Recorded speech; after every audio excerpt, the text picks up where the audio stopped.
হ্যাঁ গাইস, আসসালামু আলাইকুম। আশা করি আপনারা সকলেই ভালো আছেন। আপনাদের দোয়া আমরা অনেক বেশি ভালো আছি।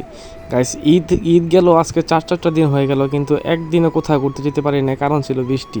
যখনই ভাবি প্ল্যান করি যে কোথাও ঘুরতে বের হবো, তখনই বৃষ্টি পড়া শুরু হয়। এর জন্য আর কোথাও যাওয়া হয় না। আর আজকে হচ্ছে ঈদের 4 নম্বর দিন, আর আজকে ভাবছি যে যাবই।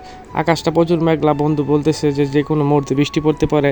আমি বলছি, বন্ধু বৃষ্টি না, মনে আরও কিছু পড়ুক, আজকে যেভাবে হোক ঘুরতে হইব। বললাম আরেকজন এই যে কি বাপটাপ নিয়ে বসে আছে, হেলমেট পরে হুন্ডারে। আরেকজনের চোখে চশমা লাগায় বাইকে বসে মোবাইল টিপতেছে। আমি বললাম যে সরো, এখন আগে যাইতে হইব, সাইড দাও। আর এই যে বাপটাপ নিয়ে উঠা পড়লাম বাইকে। আর এখন এই যে চাবিটা অন করে দিলাম, আর এখন একটু নিজেকেই দেখতেছিলাম। আর বন্ধুকে বলছিলাম যে এখানে আর দেরি করে লাভ নাই, এখন আমাদের তাড়াতাড়ি যেতে হইব, যেহেতু বিকাল হয়ে গেছে আর আকাশটা খুব মেঘলা।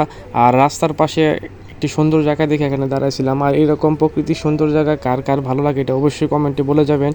আর এখানে কিছুক্ষণ দাঁড়িয়েছিলাম, মানে আড্ডা দিচ্ছিলাম আর কি। আর এখন চলে আসলাম সেই গাজীপুরে সেই বিখ্যাত মাধুরী রিল্যাক্স রেস্টুরেন্টে। এখানে এসে তো আমি পুরাই অবাক। আমার কাছে মনে হলো যে এটা কোনো ঘোরার জায়গা না, এটা হচ্ছে একটা গরুর বাজার আর কি। তো এখানে এসে আমি একটু মহাবিপদে পড়ে গেলাম যে গাড়ি, মানে এরকমভাবে এত পরিমাণ মানুষ যে গাড়ি কোথায় রাখবো ওই জায়গাটা খুঁজে পাচ্ছিলাম না। সো অনেক চেষ্টার পর এক জায়গায় গাড়িটা সাইড করতে পারছি। আর এখানে দাঁড়িয়ে আমি ভাবলাম যে আজকে এই ঘুরতে বেরিয়ে জীবনের সবচেয়ে বড় ভুলটা করছি এদিকে এসে আর কি। তো আর কি এখানে দাঁড়িয়েছিলাম আর আফসোস করতেছিলাম এই কী করলাম, এদিকে কেন আসলাম আজকে আর কি। সো এখান থেকে আর কি এখন চলে গেলাম, আর এখন একটু সামনে যাব। আর এখান থেকে চলে যাব এখন লাখপুরের উদ্দেশ্যে, দেখি ওইদিকে যে কী অবস্থা। সো চলুন যাওয়া যাক। আর এখানে আসতে না আসতে বন্ধুর বাইকে তেল শেষ হয়ে গিয়েছিল। আর তেল যেহেতু শেষ হয়ে গেছে, কি আর করার, এখন চলে আসলাম দোকানে। আর দোকান থেকে এখন হাফ লিটার তেল কিনে নিলাম। আর ওকে বললাম যে তুমি লাইটটা ধরো, আমি বাইকে তেলটা ডালছি। আর ও লাইটটা ধরলো, আর আমি বাইকে এখন তেলটা ভরলাম।